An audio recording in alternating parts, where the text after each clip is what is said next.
Era 1994, uma noite de gala no maior hotel de São Paulo. Silvio Santos chegou e ninguém foi recebê-lo. Os organizadores passaram por ele como se fosse invisível. Os garçons sequer ofereceram uma taça. Mas, quando o evento terminou, 3 horas depois, os mesmos homens que o tinham ignorado estavam praticamente implorando por 5 minutos da atenção dele. Se você cresceu assistindo Silvio Santos, se você conhece o peso que aquele nome carregava nos anos 90, se você sabe o que significava ser o dono do segundo maior canal do país, então você vai entender por que essa história é tão importante. Porque o que aconteceu naquela noite não foi apenas uma virada de jogo. Foi uma demonstração de poder que ficou marcada na memória de todos que estavam presentes. E o que vou te contar agora revela um lado de Silvio Santos que poucos tiveram o privilégio de testemunhar. Antes de entrar nos detalhes do evento, preciso te situar no contexto daquele momento. O ano de 1994 foi um divisor de águas para o Brasil. O Plano Real tinha acabado de ser implementado, a inflação finalmente estava sendo controlada e o país vivia uma euforia econômica que não se via há décadas. Para o setor de publicidade e televisão, isso significava uma coisa: dinheiro. Muito dinheiro. Os anunciantes que tinham se retraído durante os anos de crise estavam voltando com força total. As agências de publicidade estavam expandindo, contratando, investindo. E os canais de televisão disputavam cada centavo de verba publicitária com unhas e dentes. Nesse cenário, surgiu a ideia de um grande evento para celebrar a nova fase do mercado. Uma festa de gala organizada pela Associação dos Publicitários de São Paulo, reunindo os maiores anunciantes, as maiores agências e os principais executivos de mídia do país. Era para ser uma noite de confraternização, de networking, de celebração do fim da crise. O evento foi marcado para um sábado à noite, no salão principal do hotel mais luxuoso de São Paulo. Havia centenas de convidados, todos vestidos a rigor, todos fazendo parte da elite do mercado publicitário brasileiro. Era o tipo de evento onde negócios de milhões eram fechados entre uma taça de champanhe e outra. Silvio Santos foi convidado, é claro. Seria impensável fazer um evento desse tipo sem convidar o dono do SBT. Mas o convite tinha chegado de forma quase protocolar, e sem o tratamento especial que normalmente seria dado a alguém da sua importância. E isso já era um sinal do que estava por vir. Para entender por que Silvio foi tratado daquela forma, preciso te explicar algumas dinâmicas do mercado publicitário da época. Havia uma hierarquia clara, não oficial, mas amplamente reconhecida entre os canais de televisão. A Globo estava no topo, naturalmente. Ela tinha a maior audiência, os melhores horários, os anunciantes mais prestigiados. Fazer campanha na Globo era sinônimo de status. O SBT vinha em segundo lugar, mas a distância era significativa, não apenas em audiência, mas em percepção. Muitos publicitários viam o SBT como um canal popular demais, com programação de baixo nível, inadequado para marcas sofisticadas. Era um preconceito injusto, mas real, e Silvio Santos, com sua origem de camelô e seu estilo direto, personificava tudo que essa elite achava que estava errado com a televisão brasileira. Os organizadores do evento eram, em sua maioria, pessoas ligadas a esse establishment.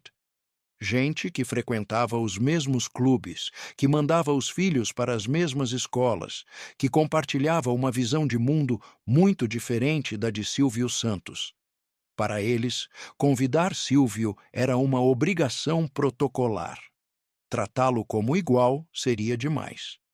Silvio chegou ao evento por volta das 9 da noite. Ele estava acompanhado de 2 assessores e vestia um terno escuro elegante, mas não ostensivo. Nada de gravatas chamativas, nada de joias exageradas. Era o Silvio Santos, empresário, não o apresentador de televisão. A entrada dele foi discreta. Não houve anúncio, não houve recepção especial e não houve ninguém esperando para cumprimentá-lo. Ele simplesmente entrou, olhou ao redor e percebeu imediatamente que algo estava errado. Na entrada do salão havia uma fila de recepção onde os organizadores cumprimentavam os convidados mais importantes. Quando Silvio se aproximou, os organizadores estavam conversando animadamente com um executivo de uma multinacional. Eles viram Silvio, fizeram um aceno distante e continuaram a conversa como se ele não estivesse ali. Silvio esperou por alguns segundos. Os assessores dele ficaram visivelmente desconfortáveis. Um deles fez menção de intervir, de chamar a atenção dos organizadores, mas Silvio fez um sinal discreto para que ele ficasse quieto. Depois de quase um minuto esperando, Silvio simplesmente seguiu em frente. Entrou no salão sem cumprimentar ninguém, ou foi até uma área mais reservada e pediu uma água mineral para um garçom que passava. O garçom olhou para ele, pareceu não reconhecê-lo e disse: "O senhor é convidado? Não vi sua credencial." Silvio sorriu, daquele jeito que podia significar muitas coisas, e disse: "Sou sim, Silvio Santos, prazer." O garçom arregalou os olhos, percebendo quem estava na sua frente, e saiu quase correndo para buscar a água. Mas o dano já estava feito. Silvio tinha sido questionado na entrada de um evento para o qual tinha sido convidado. Era uma humilhação que poucos ousariam impor a alguém da sua posição. Mas tranquilo, porque até aquele momento as coisas podiam ser explicadas como mal-entendidos. Os organizadores estavam ocupados, o garçom era novo, essas coisas acontecem. Mas então veio o momento que mudou tudo. Por volta das 10 da noite, e começou a parte formal do evento. Os organizadores subiram ao palco improvisado no fundo do salão e começaram a fazer discursos, agradecimentos, celebrações, projeções otimistas para o futuro do mercado, o tipo de coisa que se espera em eventos assim. E então veio a parte dos homenageados da noite. Os organizadores tinham preparado uma lista de pessoas que seriam reconhecidas por suas contribuições ao mercado publicitário. Executivos de agências, diretores de marketing de grandes empresas, profissionais que tinham feito campanhas memoráveis e, é claro, os donos dos principais veículos de comunicação. O primeiro a ser chamado foi o representante da Globo. Aplausos calorosos, elogios efusivos, um troféu elegante entregue com pompa e circunstância. O segundo foi o representante de um grande grupo de revistas. Mesma coisa. O terceiro, um executivo de rádio. Aplausos, elogios, troféu. E o SBT. O nome de Silvio Santos não foi chamado. Por um momento, as pessoas no salão ficaram confusas. Alguns olharam ao redor, procurando Silvio, imaginando que talvez ele tivesse ido ao banheiro e seria chamado quando voltasse. Outros cochicharam entre si, sem entender o que estava acontecendo. Silvio estava ali, em pé, num canto do salão, observando tudo com uma expressão impossível de ler. Seus assessores estavam claramente indignados, mas ele permanecia calmo, quase sereno. Os discursos continuaram. Outros homenageados foram chamados, e o nome de Silvio Santos continuou não sendo mencionado. Quando a parte formal terminou e as pessoas voltaram a circular, um burburinho tomou conta do salão.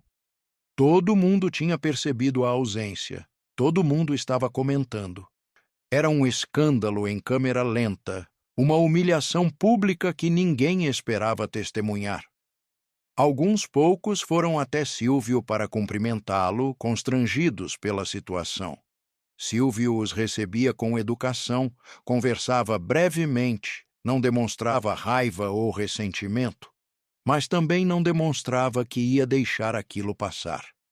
Por volta das 11 da noite, Silvio chamou seus assessores e disse que ia embora. Não havia mais motivo para ficar. O evento tinha sido claro na mensagem. Silvio Santos não era bem-vindo naquele círculo, mas antes de sair, ele fez uma coisa que ninguém esperava. Ele foi até a mesa onde estavam os principais organizadores do evento, parou bem em frente a eles e disse, em voz alta o suficiente para que várias pessoas ao redor ouvissem: "Boa noite, senhores. Obrigado pelo convite. Foi muito esclarecedor." E saiu, sem esperar resposta. O que aconteceu nas semanas seguintes mudou completamente a dinâmica do mercado publicitário brasileiro. E é isso que eu vou te contar agora. Na segunda-feira seguinte ao evento, Silvio convocou uma reunião de emergência no SBT. Estavam presentes os principais executivos comerciais do canal, os diretores de programação e algumas pessoas de confiança que Silvio consultava para decisões estratégicas. A reunião começou às 8 da manhã e durou até quase meio-dia. Silvio conduziu a maior parte, explicando o que tinha acontecido no evento e o que aquilo significava para o SBT. Ele disse: "O que aconteceu sábado não foi um acidente, foi uma mensagem. Essa gente acha que pode nos ignorar, que pode nos tratar como se fôssemos menos do que eles. E se a gente deixar, se a gente aceitar esse tratamento, vai continuar assim para sempre." Um dos executivos perguntou: "E o que o senhor sugere que a gente faça?" Silvio olhou para ele e disse: "A gente vai mostrar para eles quem precisa de quem." O plano de Silvio era audacioso e arriscado. Ele ia reestruturar completamente a política comercial do SBT. Em vez de correr atrás dos grandes anunciantes, implorando por migalhas de verba, o SBT ia se tornar seletivo. Ia escolher com quem queria trabalhar, ia criar condições especiais para alguns e fechar as portas para outros. Parecia loucura. O SBT não tinha a audiência da Globo, não tinha o mesmo prestígio, não tinha como se dar ao luxo de recusar anunciantes. Ou tinha? Silvio achava que tinha. Ele conhecia os números melhor do que ninguém. Sabia que o SBT tinha uma audiência fiel, engajada, composta por milhões de consumidores que compravam produtos, que tomavam decisões de compra, que eram exatamente o público-alvo de dezenas de marcas. O problema não era o valor do SBT, era a percepção.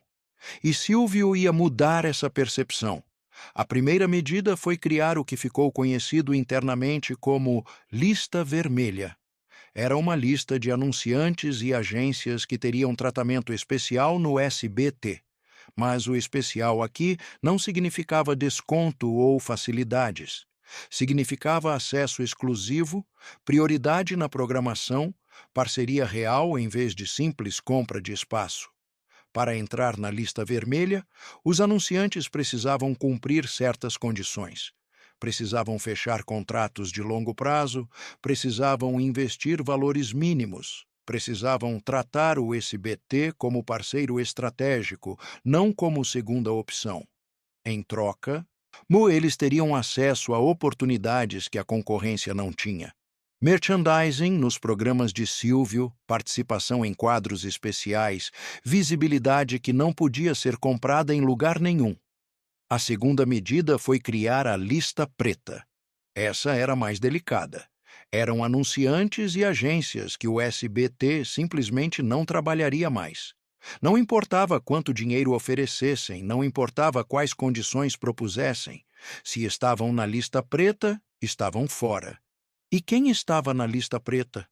Os organizadores do evento daquele sábado, suas empresas, suas agências, seus clientes. Todos. A decisão causou pânico no mercado quando começou a se espalhar. Alguns acharam que era blefe, que Silvio não teria coragem de realmente recusar dinheiro. Mas semanas se passaram e a posição se manteve firme. Algumas empresas da lista preta tentaram negociar, mandaram emissários, ofereceram condições especiais. Todas foram recusadas. E aqui é onde a história fica interessante, porque a reação do mercado não foi a que muitos esperavam. Em vez de abandonar o SBT e concentrar investimentos em outros canais, muitos anunciantes ficaram curiosos. A atitude de Silvio era tão incomum, tão desafiadora das regras do mercado, que gerava interesse. Quem era esse homem que se dava ao luxo de recusar dinheiro? O que ele sabia que os outros não sabiam? Alguns anunciantes que nunca tinham considerado o SBT seriamente começaram a procurar o canal. Queriam entender a proposta, queriam conhecer as oportunidades, queriam fazer parte desse clube exclusivo que Silvio estava criando. E Silvio, com sua habilidade de vendedor nato, estava pronto para recebê-los. As reuniões comerciais do SBT naquele período eram diferentes de tudo que existia no mercado. Silvio participava pessoalmente de muitas delas, algo que outros donos de canal jamais fariam. Ele recebia os executivos de marketing, conversava sobre suas empresas, seus produtos, seus desafios. E então apresentava o SBT não como um canal de televisão, mas como um parceiro de negócios. Ele dizia: "Eu não estou vendendo segundos de comercial, eu estou vendendo acesso a milhões de brasileiros que confiam em mim. Esses brasileiros compram o que eu recomendo, experimentam o que eu mostro, torcem pelo que eu apoio. Isso não tem preço, mas tem condições." E os executivos, acostumados a serem tratados como reis pelas emissoras desesperadas por verbas, ficavam ao mesmo tempo surpresos e intrigados. Bom, aquele homem estava fazendo o oposto de tudo que eles esperavam. E estava funcionando. Em 3 meses, o SBT tinha preenchido todos os espaços da lista vermelha. Os contratos fechados eram mais longos, mais valiosos, mais estratégicos do que qualquer coisa que o canal tinha conseguido antes. A receita total não era maior do que antes, mas a qualidade das parcerias era incomparavelmente superior. E as empresas da lista preta? Elas estavam sentindo os efeitos. Sem acesso ao SBT, elas tinham perdido uma forma de chegar a milhões de consumidores. Podiam anunciar na Globo, podiam usar outros canais, mas havia algo que só o SBT oferecia: a conexão direta com Silvio Santos, o apresentador mais confiável do Brasil. Pesquisas da época mostravam que Silvio tinha um índice de credibilidade absurdamente alto. E quando ele mostrava um produto no programa, as vendas aumentavam. Quando ele falava bem de uma marca, a percepção melhorava. Era um poder que nenhum outro apresentador tinha e que não podia ser comprado em outro lugar. As empresas da lista preta começaram a perceber que tinham cometido um erro grave. Não apenas por terem participado da humilhação de Silvio, mas por terem subestimado o que isso significaria. Eles achavam que o SBT precisava deles. Na verdade, era o contrário, e foi assim que, 3 meses depois daquela noite de gala, o cenário tinha se invertido completamente. Os organizadores do evento, aqueles mesmos que tinham ignorado Silvio na recepção, que tinham esquecido de homenageá-lo, que tinham tratado o SBT como um canal de segunda classe, agora estavam tentando desesperadamente conseguir uma audiência com ele. Ligações eram feitas, intermediários eram acionados, mensagens eram enviadas. Todos queriam sair da lista preta. Todos queriam voltar a fazer negócios com o SBT. Todos tinham finalmente entendido quem realmente tinha o poder naquela relação. E Silvio? Silvio fez o que sempre fazia quando estava em posição de vantagem. Ele esperou. Durante semanas, ele simplesmente não respondeu aos pedidos de reunião. Deixou que a ansiedade crescesse, que o desespero aumentasse, que a lição fosse completamente aprendida. Seus assessores o pressionavam para aceitar as reuniões, argumentando que era hora de normalizar as relações. Mas Silvio tinha outros planos. Quando finalmente concordou em receber os representantes das empresas da lista preta, foi numa situação cuidadosamente orquestrada. A reunião não seria no SBT, não seria num hotel neutro. E seria no mesmo hotel onde tinha acontecido o evento, no mesmo salão onde ele tinha sido humilhado. Silvio tinha alugado o espaço para uma confraternização do SBT com parceiros estratégicos. E tinha convidado os membros da lista preta para participar, mas não como convidados de honra, como pessoas que queriam pedir algo. A cena era surreal para quem conhecia a história. No mesmo salão onde Silvio tinha sido ignorado, agora ele era o centro das atenções.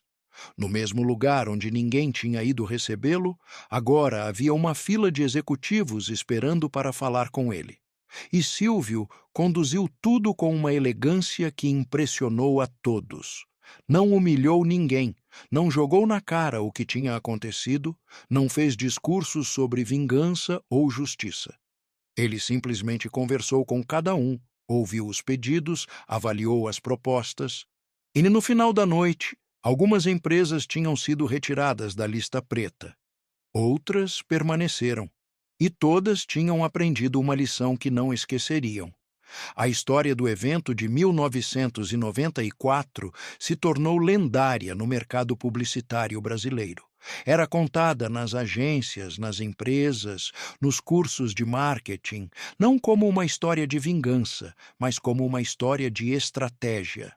De como transformar uma humilhação em vantagem, de como usar o desprezo dos outros como combustível para crescer. Mas o mais interessante dessa história não é a parte que todo mundo conhece, é o que aconteceu nos bastidores, as conversas que ninguém ouviu, as decisões que foram tomadas longe das câmeras. Deixa eu te contar uma dessas conversas que aconteceu poucas semanas depois do evento original. Um dos organizadores do evento, um homem que vou chamar de Doutor Alcântara, era dono de uma das maiores agências de publicidade do país. Ele tinha sido um dos principais responsáveis pela organização da noite e tinha sido claramente um dos que ignorou Silvio na recepção. Doutor Alcântara era do tipo que não pedia desculpas. Nunca. Ele achava que pedir desculpas era sinal de fraqueza, que homens de negócios não se rebaixavam dessa forma. Quando a lista preta foi criada e sua agência foi incluída, ele ficou furioso. Ameaçou processar, ameaçou criar uma campanha contra o SBT, ameaçou usar suas conexões para prejudicar Silvio de todas as formas possíveis. Mas nada disso funcionou. As ameaças eram vazias. Silvio tinha jogado dentro da lei, tinha simplesmente decidido com quem fazer negócios, algo que qualquer empresa tem o direito de fazer. Não havia processo possível. Não havia vingança viável. Depois de algumas semanas de impotência, Dr. Alcântara finalmente cedeu. Mandou um intermediário pedir uma reunião privada com Silvio, fora dos canais oficiais. Ele não ia à reunião no hotel, não ia se rebaixar publicamente, mas estava disposto a conversar em particular. Silvio aceitou. A reunião aconteceu no escritório de Silvio no SBT, às 9 da noite de uma quinta-feira, quando o prédio já estava quase vazio. Doutor Alcântara chegou pontualmente. Foi recebido por um assistente e levado até o escritório de Silvio, que estava sentado atrás de sua mesa, lendo alguns papéis. Silvio levantou quando ele entrou, apertou sua mão com firmeza e indicou uma cadeira. Os dois se sentaram frente a frente e, por um momento, ninguém disse nada. Foi Dr. Alcântara quem quebrou o silêncio. Ele disse: Silvio, eu acho que a gente precisa resolver essa situação. Silvio assentiu lentamente. Concordo. O senhor tem alguma proposta? Doutor Alcântara hesitou. Ele tinha vindo preparado para negociar, para oferecer condições, para encontrar um meio-termo. Mas algo na atitude de Silvio o fez perceber que aquela conversa não seria como ele tinha imaginado. Ele disse: Olha, o que aconteceu no evento não foi nada pessoal. Houve uma confusão na organização, algumas coisas passaram batido. Eu lamento se você se sentiu ofendido. Silvio ouviu em silêncio. Quando o doutor Alcântara terminou, ele disse: O senhor está se desculpando? Doutor Alcântara engoliu em seco. Estou reconhecendo que houve problemas. Silvio sorriu, daquele jeito que podia significar muitas coisas. Doutor Alcântara, eu vou ser direto com o senhor. Eu não preciso de desculpas. Desculpas não pagam as minhas contas, não aumentam a minha audiência, não constroem o meu negócio. O que eu preciso é de respeito. E respeito não se pede, se conquista. Doutor Alcântara ficou em silêncio, sem saber como responder. Silvio continuou. O senhor me ignorou naquele evento porque achou que podia. Achou que eu era menos importante, que eu precisava de vocês mais do que vocês precisavam de mim. O senhor estava errado, e agora está aqui, no meu escritório às 9 da noite, tentando consertar o erro. Isso me diz tudo o que eu preciso saber sobre quem realmente precisa de quem. Ele se inclinou para a frente, a voz ficando mais suave, mas não menos intensa. Agora eu posso guardar rancor. Posso manter o senhor na lista preta para sempre. Não posso fazer da sua vida um inferno toda vez que você tentar trabalhar com qualquer coisa relacionada à televisão. Ou posso fazer diferente. Posso aceitar que as pessoas cometem erros, que as circunstâncias às vezes levam a situações ruins e que o mais importante não é o passado, é o futuro. Doutor Alcântara perguntou: E o que o senhor prefere? Silvio se recostou na cadeira. Depende do senhor. Se o senhor veio aqui achando que ia fazer uma negociaçãozinha, acertar um desconto, voltar para os negócios como se nada tivesse acontecido, então o senhor pode ir embora agora. Mas se o senhor veio aqui disposto a construir algo diferente, algo baseado em respeito mútuo, então a gente pode conversar. A reunião durou mais 3 horas. Quando terminou, Dr. Alcântara saiu do escritório de Silvio como um homem diferente. Não humilhado, mas certamente mais humilde. Ele tinha entendido algo que muitos empresários nunca entendem, que o poder não está apenas no dinheiro, está na capacidade de criar conexões, de inspirar lealdade, de fazer as pessoas quererem trabalhar com você. Silvio tinha isso. Doutor Alcântara não tinha. E essa diferença era o que separava um homem que construiu um império do zero de um homem que herdou uma agência do pai. Nas semanas seguintes, a agência de Dr. Alcântara foi retirada da lista preta, mas em termos completamente diferentes dos que existiam antes. A relação agora era de parceria real, com compromissos de longo prazo, com investimento mútuo, com respeito que ia muito além do comercial. E Dr. Alcântara se tornou um dos maiores defensores de Silvio Santos no mercado publicitário. Toda vez que alguém falava mal do SBT ou de Silvio, ele era o primeiro a defender. Não por obrigação, mas porque tinha aprendido a respeitar genuinamente o homem com quem tinha tentado jogar e perdido. Essa história de Dr. Alcântara foi apenas uma de muitas que aconteceram naquele período. Cada empresa da lista preta teve sua própria jornada, seu próprio processo de aprendizado. Algumas nunca se reconciliaram com o SBT. Outras se tornaram parceiras de décadas, mas todas aprenderam a mesma lição. Silvio Santos não era alguém que se podia ignorar sem consequências. Agora, deixa eu te contar outro aspecto dessa história que é igualmente importante. O impacto interno no SBT. Quando Silvio criou as listas vermelha e preta, muita gente dentro do canal ficou preocupada. Os executivos comerciais achavam que era uma estratégia arriscada demais. Os diretores financeiros temiam que a receita caísse. Alguns chegaram a questionar se Silvio não estava deixando o orgulho atrapalhar o julgamento empresarial. Mas Silvio sabia o que estava fazendo.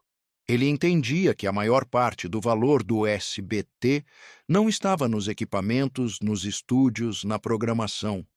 Estava na marca, na confiança do público, na credibilidade que ele tinha construído ao longo de décadas. E essa marca estava sendo diluída pela forma como o canal era tratado no mercado.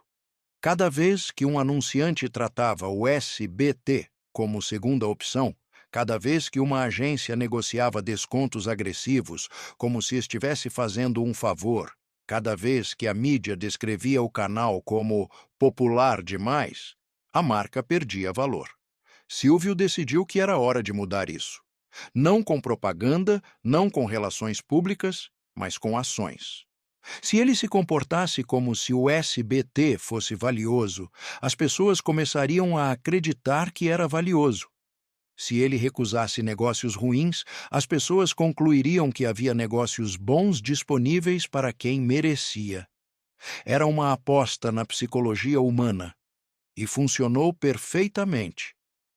Nos meses seguintes ao evento, algo mudou na percepção do mercado sobre o SBT. O canal passou a ser visto de forma diferente. Não como a eterna segunda opção, não como o lugar para despejar verbas que sobraram do plano de mídia principal, mas como uma opção estratégica, com características únicas, com um público que valia a pena alcançar. Essa mudança de percepção se refletiu em números. Os contratos fechados pelo SBT aumentaram em valor médio. As negociações ficaram mais equilibradas. Os anunciantes passaram a tratar o canal com mais respeito. E o mais impressionante, nada disso tinha exigido investimento em dinheiro. Silvio não tinha contratado mais talentos, não tinha comprado equipamentos novos, não tinha aumentado a produção.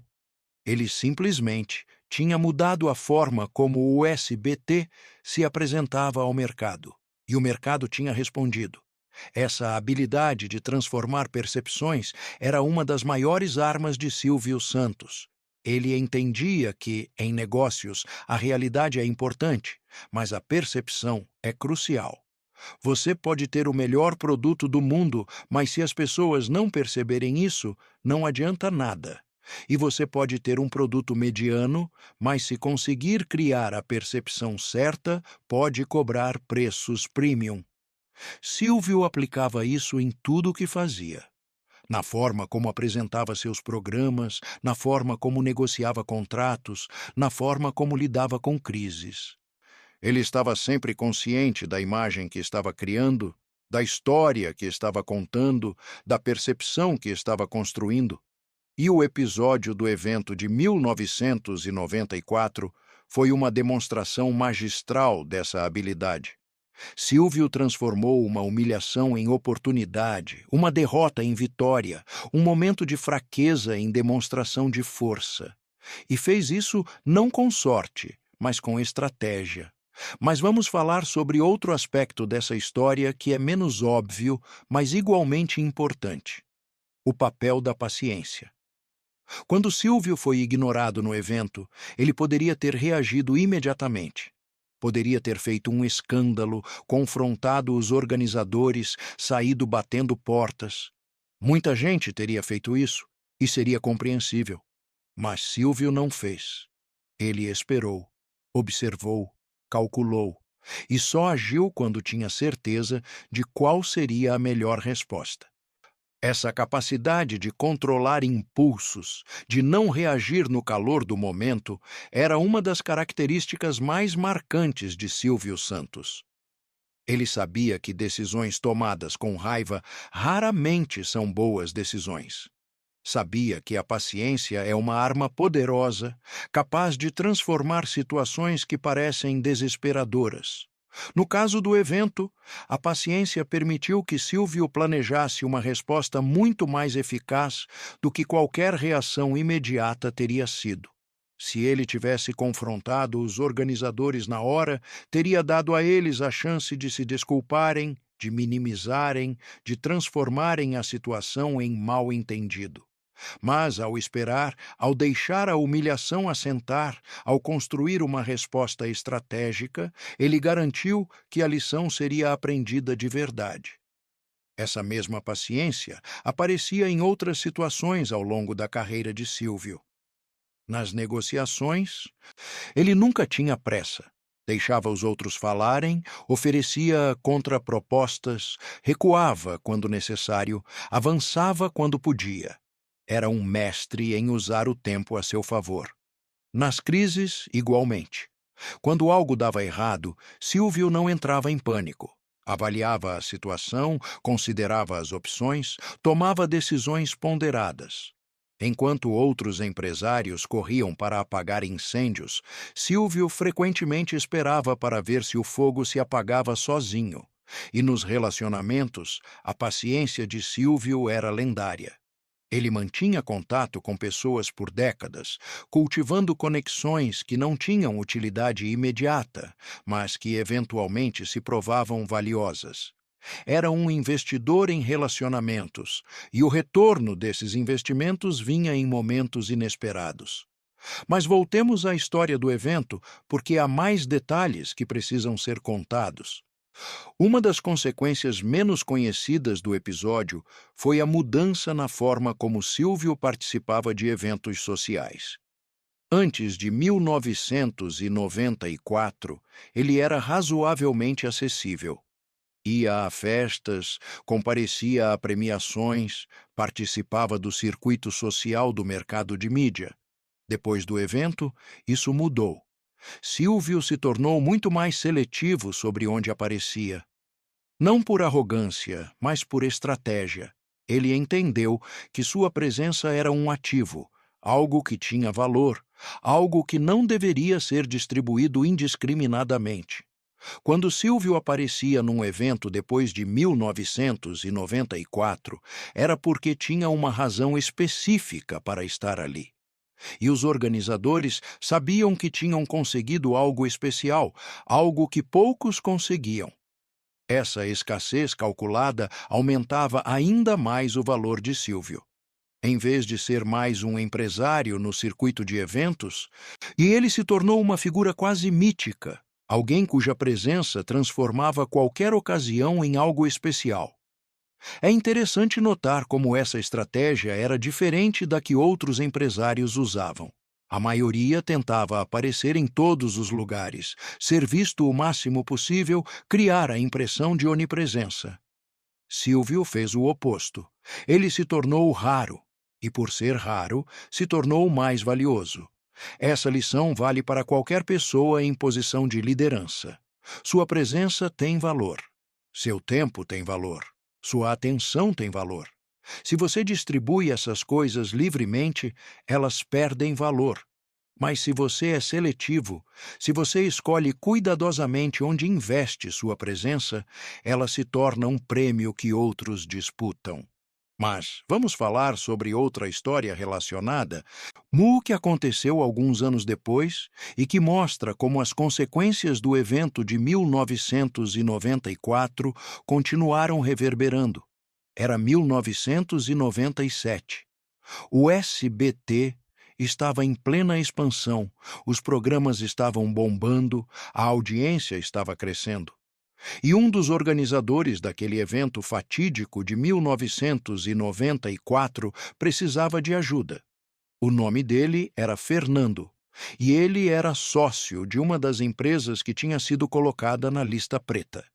A empresa dele tinha passado por dificuldades nos anos seguintes, em parte por causa do afastamento do SBT, e agora estava em situação crítica. Credores estavam pressionando, funcionários estavam saindo, o negócio estava à beira do colapso. Fernando sabia que precisava de uma injeção de recursos para salvar a empresa, e sabia também que havia poucas pessoas com capacidade de ajudar. Uma delas era Silvio Santos. Nem pedir ajuda a Silvio era uma humilhação dupla para Fernando. Primeiro, porque ele tinha sido um dos que ignorou Silvio naquela noite. Segundo, porque pedir ajuda financeira era admitir fracasso, algo que empresários da sua posição raramente faziam. Mas a situação era desesperadora. Fernando engoliu o orgulho e procurou Silvio através de intermediários. A resposta veio depois de algumas semanas. Silvio aceitava receber Fernando para uma conversa. Não prometia nada, não adiantava nenhuma decisão, mas estava disposto a ouvir. A reunião aconteceu no mesmo escritório onde Silvio tinha recebido o doutor Alcântara 3 anos antes. Fernando entrou nervoso, sem saber o que esperar. Silvio o recebeu com cordialidade, ofereceu café, perguntou sobre a família. Quando chegou a hora de falar de negócios, Fernando explicou a situação. A empresa tinha dívidas significativas, precisava de capital, tinha potencial para se recuperar se tivesse suporte. Ele estava pedindo um empréstimo com condições justas, com garantias reais. Silvio ouviu tudo em silêncio. Quando Fernando terminou, ele ficou pensativo por um longo momento. E então disse algo que Fernando nunca esqueceria. Fernando, eu vou ser honesto com você. 3 anos atrás, quando aconteceu aquele evento, eu fiquei com raiva. Não de você especificamente, mas de todo aquele grupo que me tratou como se eu não importasse. E eu decidi que ia mostrar para vocês que vocês estavam errados. Ele fez uma pausa, olhando diretamente para Fernando. Mas sabe o que eu aprendi nesses 3 anos? Que a raiva é um péssimo conselheiro. Ela te dá energia no curto prazo, mas te cega no longo prazo. E eu usei a raiva para construir algo melhor, mas se eu tivesse ficado preso nela, não teria conseguido nada. Fernando não sabia o que dizer. Ele esperava negociação, condições, números, não uma reflexão sobre emoções. Silvio continuou. Você cometeu um erro em 1994. Muita gente cometeu. Mas erros não definem uma pessoa. O que define é como ela lida com os erros depois. E você está aqui, pedindo ajuda, admitindo que precisa. Isso exige coragem. Ele se levantou, foi até a janela, olhou para fora por alguns segundos. Depois, se virou e disse: Eu vou te ajudar. Não como empréstimo, como investimento. Eu compro uma parte da sua empresa, injeto o capital que você precisa e a gente vira sócios. Você continua no comando, mas eu tenho participação nos lucros quando a empresa se recuperar. Fernando ficou em choque. Era uma proposta muito mais generosa do que ele esperava. E vinha de um homem que tinha todos os motivos para querer vê-lo fracassar. Ele perguntou: Por quê? Depois de tudo o que aconteceu, por que você está me ajudando assim? Silvio sorriu. Porque eu não sou um homem de vingança, Fernando. Sou um homem de oportunidades. E você está me oferecendo uma oportunidade. Sua empresa tem potencial, eu vi os números. Se der certo, a gente ganha dinheiro junto. Se der errado, pelo menos eu tentei fazer a coisa certa. O acordo foi fechado nas semanas seguintes. A empresa de Fernando se recuperou, cresceu, prosperou. E Fernando se tornou um dos aliados mais leais de Silvio Santos no mercado, alguém que defendia o SBT em qualquer situação, que recomendava o canal para todos os seus clientes. Essa história ilustra algo fundamental sobre a filosofia de Silvio Santos. Ele não era um homem rancoroso. Sim, ele sabia se defender, sabia criar consequências para quem o desrespeitava, sabia usar o poder que tinha. Mas, no final das contas, ele preferia construir do que destruir. Preferia fazer aliados do que inimigos. Essa capacidade de transformar adversários em parceiros era uma das maiores forças de Silvio. Em vez de acumular inimigos ao longo da carreira, ele ia gradualmente convertendo pessoas que tinham sido contra ele. E essas pessoas convertidas, frequentemente, se tornavam mais leais do que aquelas que sempre tinham sido aliadas. Há uma lógica psicológica nisso. Quando você vence alguém em um conflito e depois o trata com generosidade, você cria um vínculo poderoso. A pessoa se sente em dívida, não apenas financeiramente, mas emocionalmente. Ela quer provar que merecia a segunda chance, que não vai decepcionar de novo. Silvio entendia essa dinâmica intuitivamente. Ele sabia que a vingança era satisfatória no curto prazo, mas a generosidade era mais lucrativa no longo prazo. E ele sempre jogava o jogo longo. Mas vamos voltar ao evento de 1994, porque há mais uma história daquela noite que precisa ser contada. Entre os convidados do evento estava um jovem executivo de marketing chamado Paulo. Paulo era relativamente novo no mercado, tinha uns 30 anos, e estava ali mais para observar do que para participar. Ele trabalhava para uma empresa de médio porte, que não tinha muita relevância no mundo da publicidade. Paulo observou toda a cena. A chegada de Silvio, o tratamento frio, a ausência de homenagem, a saída discreta, e ficou impressionado. Não com os organizadores, mas com Silvio. Na visão de Paulo, Silvio tinha demonstrado uma classe enorme. Poderia ter feito escândalo, poderia ter confrontado, poderia ter usado seu poder e influência para criar problemas ali mesmo. Mas não fez. Simplesmente observou, registrou e saiu com dignidade. Naquela noite, Paulo decidiu que queria conhecer Silvio Santos, não por interesse comercial, não por ambição profissional, por admiração genuína. Nos meses seguintes, Paulo procurou formas de entrar em contato com o SBT. Mandou cartas, fez ligações, tentou chegar a Silvio através de intermediários. Nenhuma tentativa funcionou. Silvio Santos não era o tipo de pessoa que se encontrava por aí. Mas Paulo era persistente. Ele continuou tentando, continuou buscando oportunidades. E quase 2 anos depois do evento, ele finalmente conseguiu. E a oportunidade veio através de um concurso de marketing que o SBT estava promovendo. Empresas podiam enviar propostas de campanhas para o canal e as melhores seriam selecionadas para a apresentação à diretoria. Era uma chance de ouro para Paulo. Ele trabalhou na proposta por semanas, pesquisou tudo sobre o SBT, sobre os programas, sobre o público. Criou uma campanha que não apenas promovia o canal, mas contava uma história sobre o que o SBT representava para o Brasil. A proposta foi selecionada para a apresentação. E a apresentação seria feita para a diretoria comercial do canal, com possível participação de Silvio Santos. O dia chegou. Paulo estava nervoso, mas preparado. Ele fez sua apresentação com paixão e precisão, explicando cada elemento da campanha, mostrando como ela se conectava com a identidade do SBT. E Silvio estava lá. Ele tinha aparecido no meio da apresentação, entrado silenciosamente, sentado nos fundos da sala. Paulo só percebeu quando estava terminando. Quando a apresentação acabou, houve aplausos educados. A diretoria fez algumas perguntas. Paulo respondeu. E então Silvio levantou a mão. Posso fazer uma pergunta? Paulo ficou nervoso. Claro, senhor Silvio. Silvio olhou para ele com aquele olhar penetrante que parecia ver através das pessoas. Você estava no evento de 1994, não estava? Paulo engoliu em seco.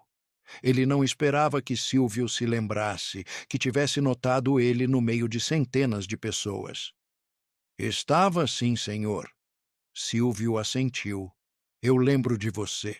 Você ficou observando a noite toda, mas nunca se juntou aos grupinhos que falavam mal de mim. Por quê? Paulo pensou por um momento antes de responder. E porque eu não concordava com o que eles estavam fazendo. Achava injusto, desrespeitoso, e achei que o senhor mostrou muita classe naquela noite. Silvio sorriu. E 2 anos depois você está aqui, fazendo uma apresentação para o meu canal. É muita persistência. Eu queria ter a chance de trabalhar com o senhor de alguma forma. Silvio se levantou, caminhou até a frente da sala. Ele olhou para a diretoria e disse: Gostei da proposta. Aprova. E olhou para Paulo. E gostei de você. Vem conversar comigo depois. A conversa depois da apresentação durou 2 horas. Silvio e Paulo falaram sobre marketing, sobre televisão, sobre negócios, sobre a vida.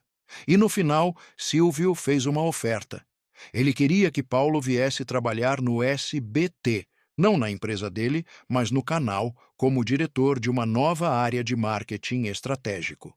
O Paulo aceitou sem hesitar. Nos anos seguintes, Paulo se tornou uma das pessoas mais importantes do SBT. Ele trouxe uma visão nova, ideias frescas, energia jovem. E Silvio sempre lembrava aos outros da história. Como um jovem que tinha observado silenciosamente num evento humilhante, tinha se tornado um dos executivos mais valiosos do canal. A moral dessa história? Silvio estava sempre observando, sempre avaliando. Ele notava não apenas quem estava contra ele, mas quem estava a favor, mesmo quando essa pessoa não tinha nenhum poder ou influência no momento. E ele recompensava a lealdade, não necessariamente com dinheiro ou cargos, mas com oportunidades, com chances de crescer, de se desenvolver, de fazer parte de algo maior. Essa característica fazia com que pessoas quisessem trabalhar para Silvio, quisessem fazer parte do seu mundo. E não apenas pelo dinheiro, mas pela possibilidade de serem notadas, de serem valorizadas, de serem parte de uma história maior. Agora, deixa eu te contar uma última história relacionada àquele evento de 1994, uma que fecha o círculo de forma significativa. Era 2004, exatamente 10 anos depois. Silvio recebeu um convite para um novo evento no mesmo hotel, organizado pela mesma associação de publicitários. Dessa vez, porém, o convite era diferente. Muito diferente. O convite era para que Silvio fosse o homenageado principal da noite.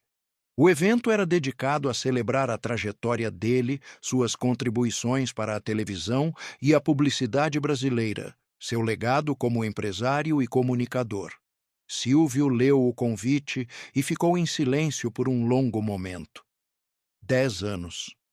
10 anos desde aquela noite em que tinha sido ignorado no mesmo lugar ou pela mesma organização. Ele poderia ter recusado. Poderia ter devolvido o desprezo, mostrado que não precisava da validação deles. Muita gente teria feito isso e seria compreensível. Mas Silvio aceitou. Na noite do evento, ele chegou ao mesmo hotel, entrou pelo mesmo saguão, caminhou pelo mesmo corredor. Mas dessa vez, tudo era diferente. Havia uma fila de recepção esperando por ele na entrada. Dezenas de pessoas em pé, aplaudindo sua chegada.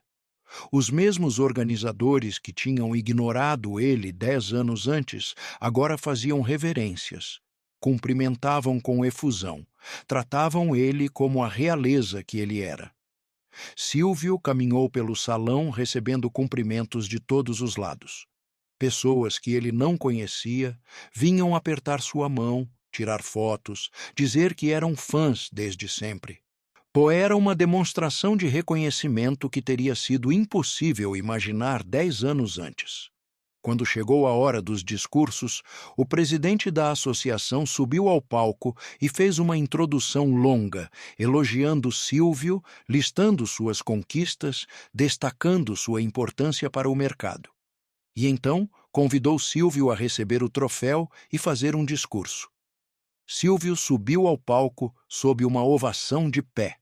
Ele pegou o troféu, olhou para ele por um momento e então olhou para a plateia e disse: "Obrigado. Muito obrigado por esse reconhecimento. É especialmente significativo estar aqui, neste hotel, neste salão, recebendo essa homenagem." Ele fez uma pausa e seu olhar percorreu o salão. "Alguns de vocês talvez não saibam, mas essa não é a primeira vez que eu venho a um evento neste lugar. Há 10 anos eu estive aqui, e convidado por essa mesma organização. Naquela noite as coisas foram um pouco diferentes." Houve um silêncio desconfortável no salão. As pessoas que se lembravam do evento de 1994 ficaram tensas. Silvio continuou: Naquela noite, eu aprendi uma lição importante. Aprendi que o respeito não se pede, se conquista. Aprendi que o sucesso é a melhor resposta para o desprezo. E aprendi que a paciência é uma virtude que vale a pena cultivar. Ele ergueu o troféu. Este prêmio aqui é a prova de que eu aprendi essas lições direito. 10 anos atrás, eu saí deste salão prometendo a mim mesmo que um dia as coisas seriam diferentes. E são. Não porque eu me vinguei de alguém, não porque eu destruí quem me desrespeitou, mas porque eu continuei fazendo o meu trabalho, continuei construindo o meu negócio e continuei servindo o meu público. A plateia estava absolutamente silenciosa, absorvendo cada palavra. Eu quero agradecer a todos que duvidaram de mim. Vocês foram o combustível que me fez ir mais longe. Quero agradecer também a todos que acreditaram, mesmo quando era difícil acreditar. E quero deixar uma mensagem para qualquer pessoa que esteja passando por um momento difícil, que esteja sendo ignorada, desprezada, subestimada. Ele olhou diretamente para as câmeras que transmitiam o evento. Não desista. Não se deixe definir pelo que os outros pensam de você. Continue trabalhando, continue construindo, continue sendo quem você é, porque o tempo está do seu lado. E um dia, os mesmos que te ignoraram vão estar aplaudindo de pé. A ovação que se seguiu durou vários minutos. Pessoas estavam de pé, aplaudindo, algumas com lágrimas nos olhos. Silvio tinha transformado um momento de glória pessoal em uma mensagem universal de esperança e perseverança. E quando ele desceu do palco, os mesmos homens que tinham ignorado ele 10 anos antes estavam ali, esperando para cumprimentá-lo, para tirar fotos, para estar perto do homem que tinha provado que todos eles estavam errados. A história do evento de 1994 e sua conclusão em 2004 se tornou uma das mais contadas sobre Silvio Santos. Era citada em livros de negócios, em palestras motivacionais, em conversas sobre liderança e resiliência. Era a prova viva de que determinação e estratégia podem superar qualquer obstáculo. Mas para quem conhecia Silvio de verdade, a história era mais do que uma lição de negócios. Era uma demonstração de caráter, de quem ele realmente era quando as câmeras não estavam olhando. Porque Silvio poderia ter usado aquele momento de glória para humilhar seus antigos desafetos. Poderia ter nomeado nomes, poderia ter contado detalhes, poderia ter sido mesquinho. Mas ele não foi. Ele foi generoso, magnânimo, inspirador. E essa generosidade na vitória é o que separava Silvio Santos dos empresários comuns. Ele não precisava rebaixar os outros para se sentir grande. Ele era grande e deixava que os outros crescessem junto com ele. Se você chegou até aqui, provavelmente você entende do que estou falando. Provavelmente você lembra da televisão daquela época, dos domingos em família, da sensação de ver um homem que tinha vindo do nada e conquistado tudo. Silvio Santos não era apenas um apresentador, não era apenas um empresário, ele era um símbolo. Um símbolo de que era possível vencer vindo de baixo, sendo diferente, fazendo as coisas do seu jeito. A noite em que ele foi ignorado, a resposta que ele construiu ao longo de meses, a homenagem que recebeu 10 anos depois, tudo isso faz parte de uma história maior. A história de um homem que se recusou a aceitar os limites que os outros queriam impor, que transformou cada obstáculo em degrau, que mostrou que o sucesso não é sobre agradar a todos, é sobre ser fiel a si mesmo. Então me conta, você lembra daquela época? Você já foi ignorado por alguém que deveria te respeitar? Como você reagiu? Deixa nos comentários porque essa conversa importa. E se você quer mais histórias como essa, se inscreve no canal. Porque tem muito mais para contar sobre Silvio Santos, sobre o SBT, sobre uma época da televisão brasileira que não volta mais, mas que a gente pode manter viva na memória. Se inscreve se você é fã de Silvio e até a próxima história.